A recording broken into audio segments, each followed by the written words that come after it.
The prison transport van that never reached its destination.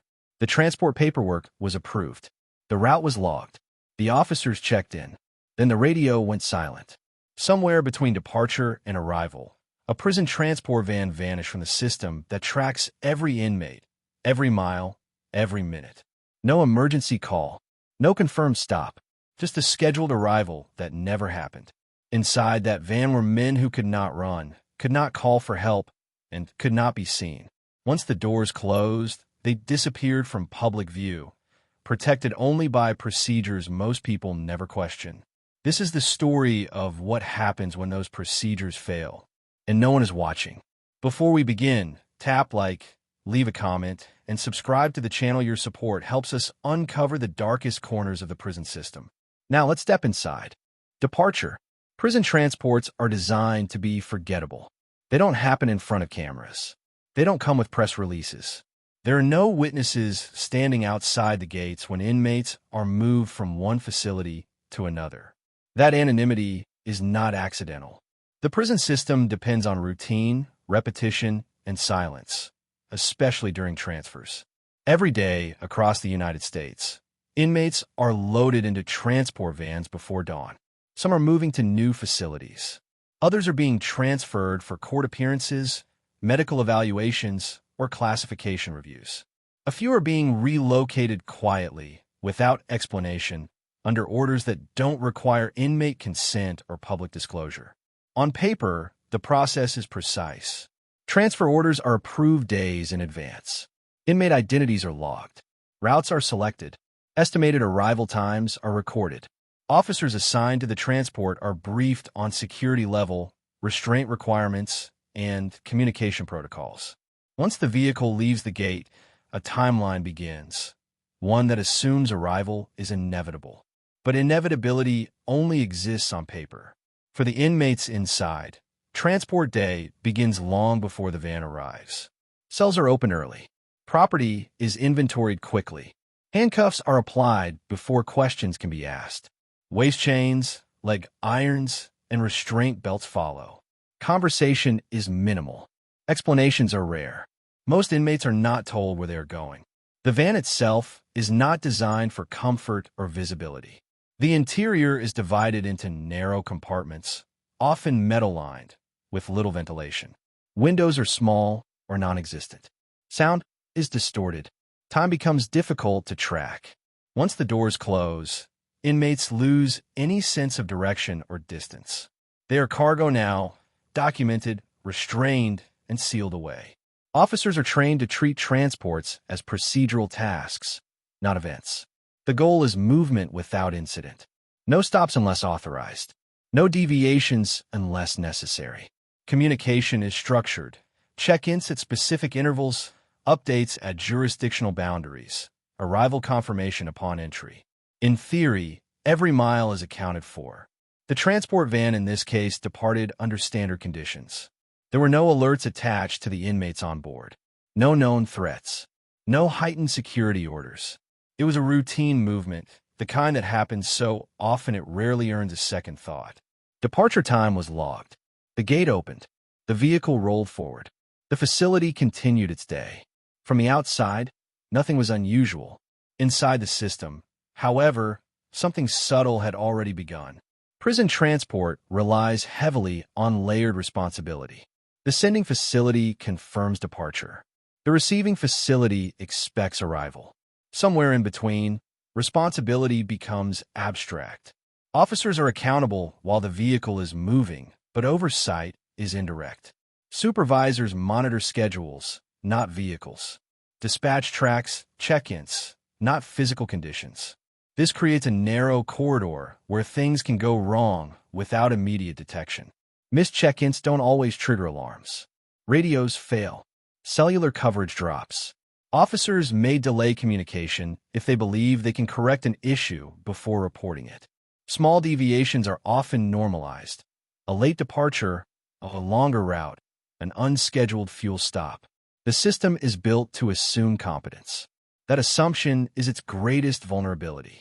As the van moved farther from the sending facility, The inmates inside lost their last connection to anyone who could identify their exact location. Their names were logged, but their bodies were in motion. Their status was active, but their visibility was gone. For inmates, transport is one of the most psychologically destabilizing moments of incarceration. They are removed from whatever fragile routines they have built. Familiar faces disappear. Control is stripped away completely.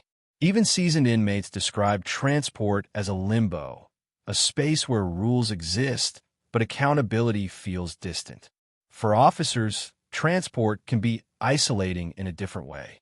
Once the gate closes behind them, they are alone with the responsibility. Backup is not immediate. Mistakes are harder to correct. Decisions must be made quickly, often without oversight. Most transports end quietly. The van arrives. Paperwork is signed. Inmates are unloaded. The system resets. This one did not. At some point after departure, expected communication failed to occur. Whether it was a missed check-in, a delayed update, or a signal that never transmitted is unclear. What is known is that the absence went unnoticed long enough for normal assumptions to take over. No one panics when a transport is late by minutes, or even an hour. Prisons are accustomed to delays. Receiving facilities often assume traffic issues. Sending facilities assume arrival will be confirmed eventually. Dispatch logs remain open. Time stretches. Meanwhile, the inmates inside the van remain unseen. They cannot signal distress. They cannot verify location. They cannot confirm whether anyone knows where they are. If something goes wrong, mechanical failure, medical emergency, officer error, there is no immediate external awareness. This is the most dangerous phase of any prison transfer, the space between acknowledgement and alarm. As hours pass without confirmation, responsibility becomes fragmented. Each entity assumes another is monitoring the situation. Each delay has a plausible explanation. Each unanswered call is interpreted as a temporary issue. By the time concern begins to surface, the timeline is already compromised. When the receiving facility finally notes the absence, the question is not dramatic.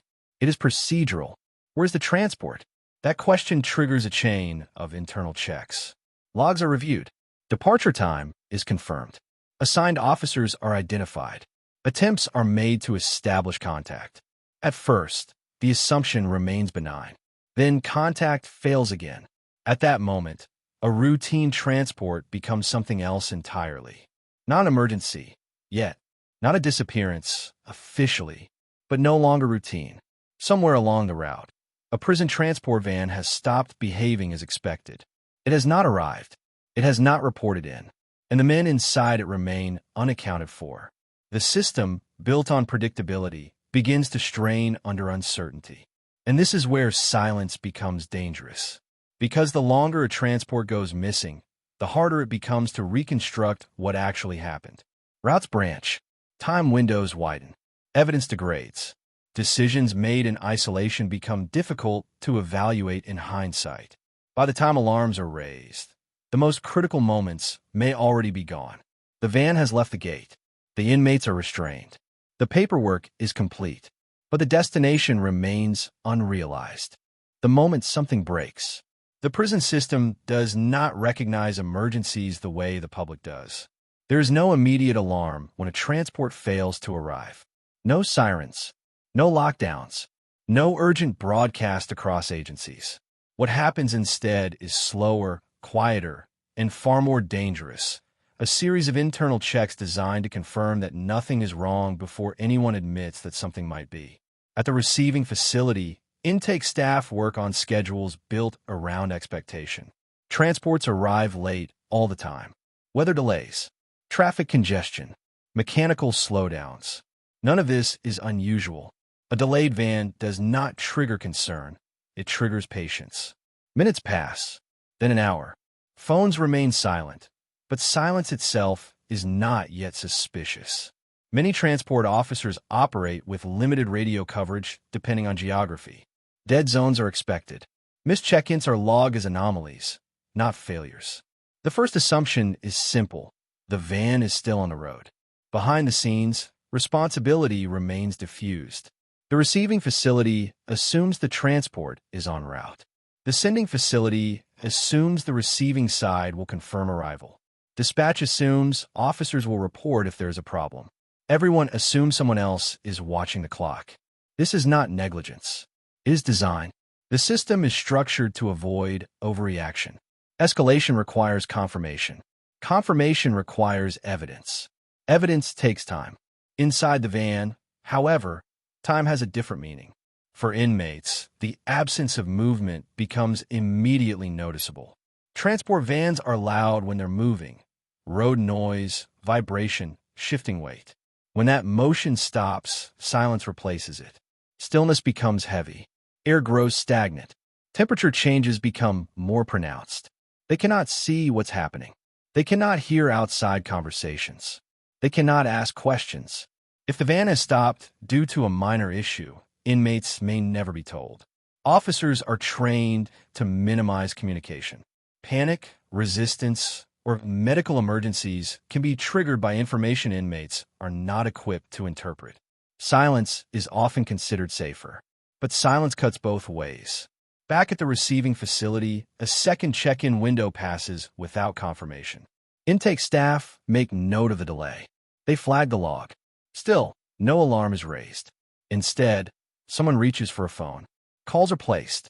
No answer. That is when concern begins to harden. Not fear. Not urgency. Concern. The distinction matters. Concern prompts procedure, not action. Supervisors are notified. Logs are reviewed. Departure time is reconfirmed. Officer names are pulled from the assignment sheet. Vehicle identification numbers are checked. Everything still exists on paper. Nothing suggests disappearance yet. At this stage, the most common assumption is human error. A missed call, a forgotten check-in, a battery failure. These explanations are comforting because they imply resolution is imminent. Someone will call back. Someone always does. Except this time, no one does.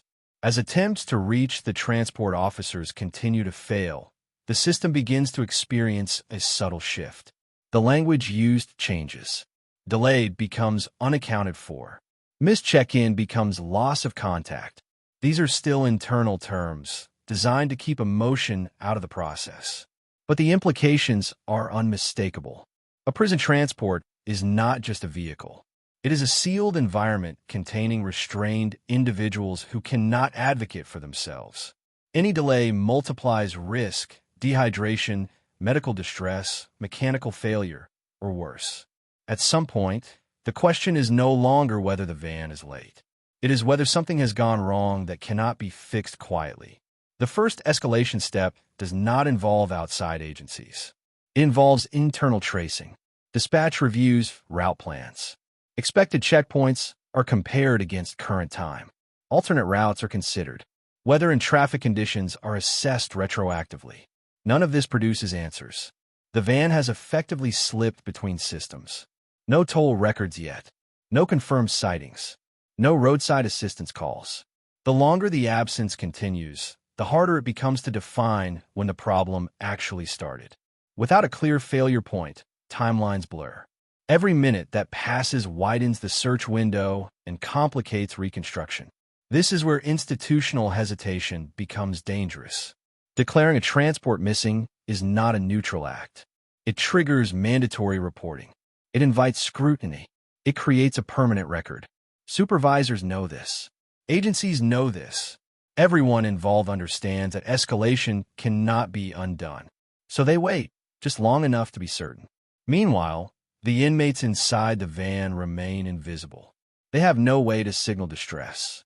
No way to know if anyone is looking for them. In the event of injury, illness, or misconduct, there is no external accountability. Whatever is happening inside, that vehicle exists in a vacuum. Eventually, silence becomes impossible to justify. When supervisors finally agree that the situation has crossed from delay into anomaly, the tone changes. Law enforcement partners are notified. Transportation coordinators are looped in. Regional authorities begin reviewing highway camera feeds and fuel stop records. The word missing still isn't used publicly, but it is understood privately.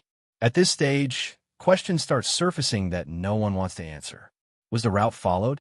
Were protocols adhered to? Did officers report accurately before contact was lost? Was there a mechanical issue that should have been disclosed earlier? Each question implies potential failure. Each failure implies responsibility. The system now has two priorities that exist in tension with each other: finding the van and controlling the narrative. Information is released sparingly. Internal communications are documented carefully. Everyone involved understands that how this unfolds matters as much as what is discovered. For the inmates inside the van, none of this is visible. They remain restrained. They remain confined. If fear has set in, it is unacknowledged. If something has already gone wrong, there may be no record of when it began. This is the most dangerous phase of any disappearance, the period before certainty. Once something is officially missing, response accelerates. Resources mobilize. Attention sharpens. But before that declaration is made, time is lost to hesitation, verification, and internal caution. By the time outside agencies begin to treat the situation as urgent, the van has already existed outside the system longer than it was ever meant to. Whatever happened did not happen suddenly. It unfolded quietly. The search that starts too late. Once a prison transport is officially treated as missing, the tone shifts, but the delay has already done its damage. Searches do not begin from a single point. They begin from assumptions. Investigators work backward from the last confirmed fact, not the moment something went wrong.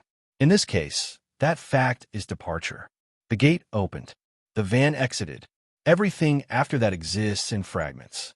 Routes are reviewed first. Transport routes are not always fixed. Officers are often allowed discretion based on traffic, construction, weather, or perceived safety. A route logged on paper may differ from the route taken in reality. Even small deviations can multiply the search area dramatically. Investigators pull maps. They highlight primary highways, then secondary roads. They identify fuel stops within range, rest areas, way stations, service roads. Any place a van could slow down, pull over, or disappear without immediate notice. This process takes time. Highway cameras are requested next, but camera access is not instant. Jurisdictions differ. Some footage is overwritten quickly. Some cameras do not record continuously. Some angles are useless for identifying unmarked vehicles. Each request introduces delay. Meanwhile, the officers assigned to the transport become the focus, not as suspects, but as missing variables. Their training records are reviewed. Their prior conduct is examined. Their last communications are replayed repeatedly, searching for tone changes, hesitation, or coded language. Most of the time, nothing stands out, which makes everything worse. Investigators prefer anomalies. They provide direction. A clean record offers no explanation. If nothing seems wrong on paper, the system has nowhere to apply pressure. Inside the van, however, pressure is unavoidable. If the vehicle is stationary, conditions deteriorate quickly. Transport compartments are not designed for extended confinement. Ventilation is minimal. Temperature regulation is poor. Access to water is limited. Medical emergencies escalate silently. Inmates cannot be seen, cannot be heard, cannot be accounted for. If officers are incapacitated, injured, or worse, there is no automatic alert. Vehicles do not transmit distress signals. The system assumes that human operators will report problems. When they don't, the silence becomes total. This is where search logic collides with reality. Investigators must consider possibilities they are reluctant to name. Mechanical failure is likely, but mechanical failures usually leave evidence. Roadside calls, traffic reports, tow records. Medical emergencies could explain a stop, but not prolonged absence. Human error explains delays, not disappearance. Every explanation leads to another question. As time passes, the search radius expands. What began as a route review becomes a regional effort. Patrol units are asked to be alert. Facilities along potential routes are notified. Hospitals are contacted quietly. Still, nothing surfaces. The van does not appear on traffic footage where it should. No confirmed sightings are reported. No alerts trigger from toll systems or license plate readers. At this point, investigators must confront a difficult truth. The timeline may be wrong. If the van deviated early, before the last check-in, then the search has been starting from the wrong place entirely. Every mile assumed to have been traveled may never have occurred. Every camera reviewed may be irrelevant. This realization forces a reset. Investigators begin looking inward. Dispatch logs are scrutinized again. Was the departure time logged correctly? Was the route approved as written or modified verbally? Did officers report accurately, or were assumptions recorded as facts? Small discrepancies now matter. A 10-minute gap, an unchecked box, a missing confirmation. Each detail becomes a potential pivot point. For the inmates, none of this brings relief. If they're still alive, time has become an enemy. Dehydration, heat stress, and psychological panic compound rapidly. Restraints that are tolerable for hours become dangerous over days. Injuries worsen. Medical conditions go untreated. And if something has already gone fatally wrong, the search is no longer a rescue. It is a recovery. That distinction haunts investigations like this. Search teams do not announce this shift publicly. Internally, however, planning changes. Search parameters widen further. Terrain analysis is added. Bodies of water near possible routes are identified. Remote areas are flagged. The possibility that the van is no longer intact enters the discussion. Not spoken aloud, but present. As days pass, institutional anxiety grows. Not panic anxiety, the kind that prompts careful documentation and controlled language. Every action is logged. Every decision is justified. The system prepares not just to find the van, but to explain itself afterward. This is where accountability begins to compete with urgency. Finding the van quickly is critical, but finding it in a way that exposes procedural failure carries consequences. Careers are at stake. Departments are vulnerable. Policies may be questioned. No one delays intentionally, but caution creeps in. At some point, the outside world becomes aware that something is wrong. Rumors circulate. Families ask questions. Media inquiries begin quietly. The word missing inches closer to public acknowledgement.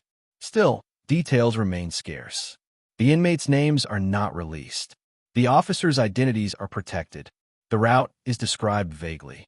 Transparency is limited to prevent misinformation, or so the justification goes. Inside the system, however, one reality is unavoidable. The longer this goes on, the harder it will be to control the narrative. Because absence creates speculation, and speculation fills silence with fear. Investigators continue to search. Leads come in. Most go nowhere. False sightings, misidentified vehicles, unrelated incidents that briefly raise hope before collapsing under scrutiny. Each dead end drains momentum. Eventually, the search reaches a point where all likely locations have been reviewed. What remains are possibilities that are uncomfortable to pursue. Places the van was never meant to go. Because the search is no longer about where the van should have been, but where it could have gone without being seen. Where systems don't look. By the time investigators begin asking where the van could have gone without being seen, the search has crossed an invisible threshold. This phase is no longer driven by schedules or maps. It is driven by absence. Standard search areas are built around visibility. Highways, service roads, fuel stations, monitored corridors. These are places where vehicles are expected to appear. When a transport van avoids all of them, intentionally or not, it enters a category the system is not designed to track. Off-route locations are harder to define because they do not exist on transport plans. They exist on the margins. Rural cut-throughs, industrial access roads, decommissioned service routes, private land boundaries, places where cameras are rare, traffic is sparse, and oversight is non-existent. Transport officers are not supposed to enter these areas, but policy does not eliminate possibility. Fatigue, misjudgment, and improvisation all play roles in real-world operations. A wrong turn can compound into isolation quickly, especially in regions where infrastructure thins without warning. Investigators begin reconstructing not just routes, but decision-making. They ask where an officer might go if something went wrong, and they believe they could fix it quietly. A mechanical issue they thought was minor. A navigation error they assumed could be corrected. A stop made without authorization to avoid reporting a delay. These scenarios are uncomfortable because they suggest intention without malice. The kind of mistake that grows worse the longer it remains unreported. If the van entered an area with limited access, even a small failure could become catastrophic. Mechanical breakdowns become immobilizations. Medical emergencies escalate without response. Environmental exposure intensifies. Inside the van, time has long since lost meaning. Restraints that were tolerable at departure are now sources of pain and injury. Swelling, numbness, and restricted circulation are real risks. Psychological stress compounds physical discomfort. Panic, confusion, and fear are not visible to anyone outside. And if officers are incapacitated or overwhelmed, the imbalance of power inside the vehicle becomes irrelevant. Everyone inside is trapped by circumstance. This is where investigators must confront their least controlled variable, terrain. Search teams expand into areas that were never intended to be searched. Helicopters fly grid patterns over land that does not appear on transport maps.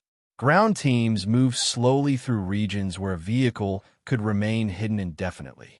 These efforts are resource-intensive and politically sensitive. Every expansion acknowledges that prior assumptions were incomplete. Every new search area implies earlier blind spots. Public messaging remains cautious. Officials speak in generalities. They avoid specifics. They emphasize ongoing efforts and cooperation. What they do not say is how narrow the margins have become. At this stage, investigators face a difficult reality. Even if the van is found, understanding what happened may be impossible. Evidence degrades quickly.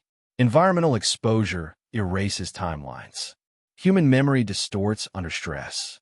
Decisions made hours into a crisis look irrational in hindsight, even when they were logical at the time. If officers made errors, those errors may never be fully documented. If inmates suffered harm, the sequence of events may be unrecoverable. Silence has consequences. As days pass, internal conversations change again. Not in urgency, but in tone. Words like rescue appear less often. Contingency planning shifts. Notifications are drafted, but not sent. Protocols for discovery are reviewed. No one says it aloud, but expectations adjust. This is not surrender. It is realism. Every system has limits. Prison transport is designed for efficiency, not failure recovery. When something falls outside its design parameters, response becomes improvisation.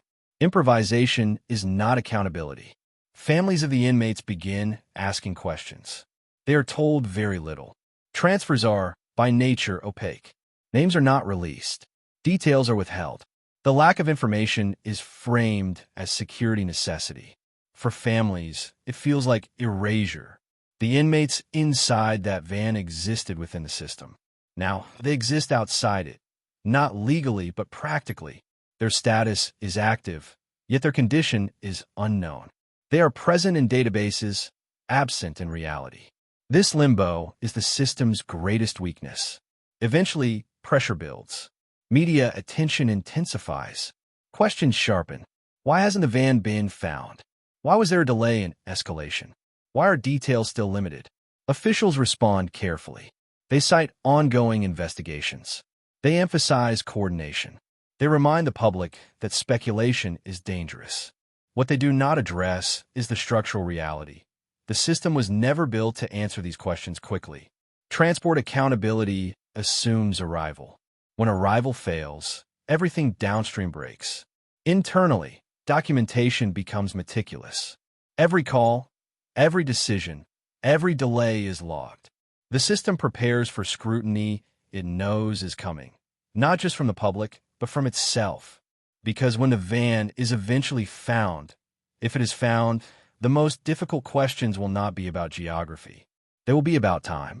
How long did it take to notice? How long before concern became action? How long were inmates left without visibility? Those answers cannot be altered. The search has moved beyond where the van should have been, beyond where it was expected, beyond where the system normally looks.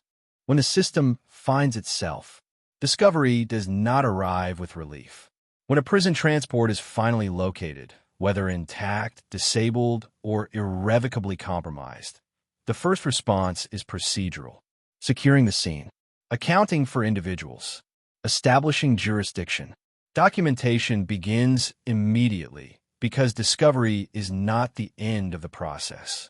It is the beginning of accountability.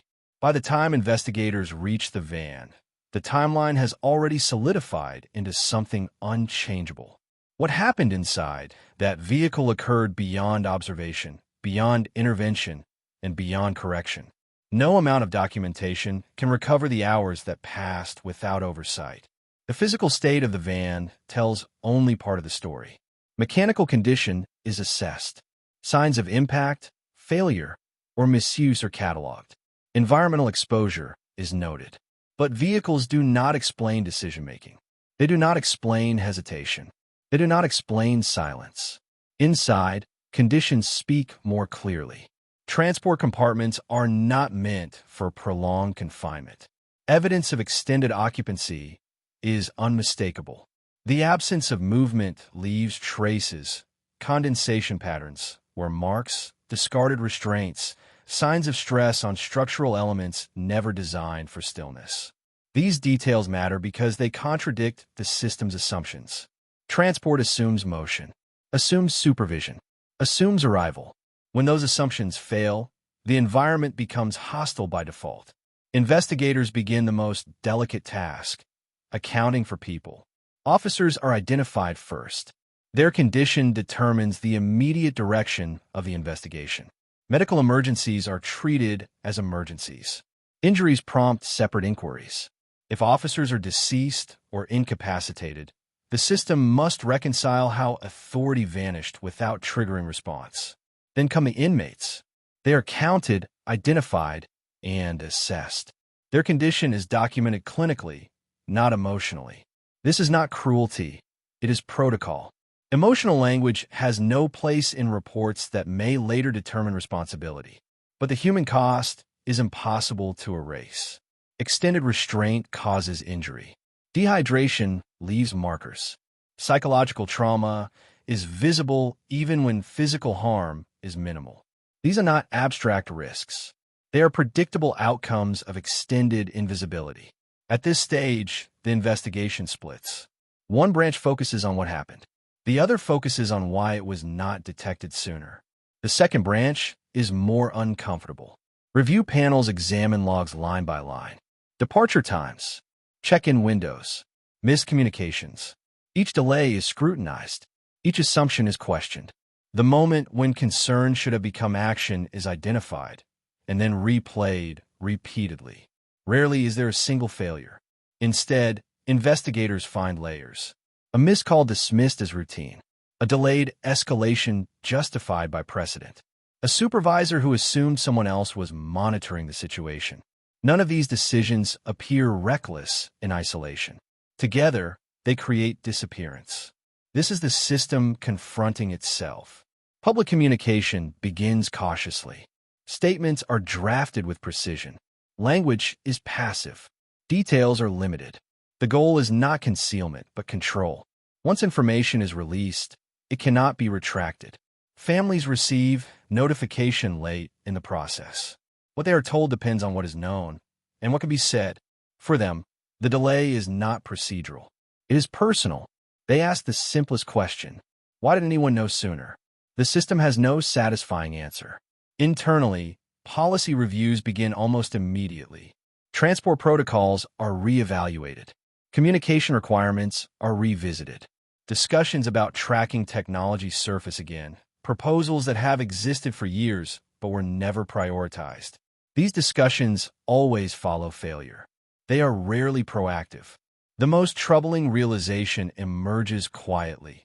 Nothing about this case required extraordinary circumstances. No riots. No escapes. No coordinated attacks. What occurred was the result of ordinary assumptions applied to an extraordinary absence. The system did what it was designed to do until it wasn't designed to respond anymore. Inmates are returned to custody. Officers are reassigned or suspended pending review. Investigations continue, often for months or years. Final reports are written in language that minimizes emotion and maximizes defensibility. But the damage is already done, not just to the people involved, but to trust. Because the public rarely sees prison transport, it assumes it is tightly controlled. That assumption is comforting. It allows the system to operate without scrutiny. When that assumption breaks, it does not shatter loudly. It erodes, quietly. The van becomes a case study. Training materials reference it indirectly. Policy updates cite it without naming it. Lessons are learned in fragments, dispersed across departments that may never communicate fully with one another. And eventually, routine resumes. Another transport is scheduled. Another route is logged. Another van leaves a gate before dawn. Most will arrive, but the knowledge lingers, not officially acknowledged, but understood by those who study the system closely. Prison transport is one of the least visible operations in the justice system. It exists in motion outside public view, dependent on trust and procedure. When it works, no one notices. When it fails, the consequences are profound. This story is not about a single van. It is about what happens when accountability moves slower than responsibility, when silence is treated as normal, when arrival is assumed instead of confirmed. And that is where this chapter ends, not with closure, but with a question the system must continue to answer. What happens when no one is watching? The distance between control and care. Prison systems are built on certainty. They rely on schedules, procedures, and assumptions that transform human movement into predictable outcomes. In most cases, that certainty holds. Gates open. Vans depart. Inmates arrive. Paperwork closes the loop.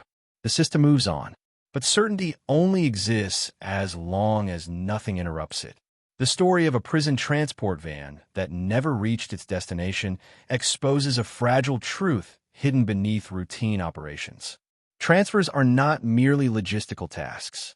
They are moments where human lives exist entirely within a narrow corridor of oversight, restrained, unseen, and dependent on systems that assume compliance rather than verify it.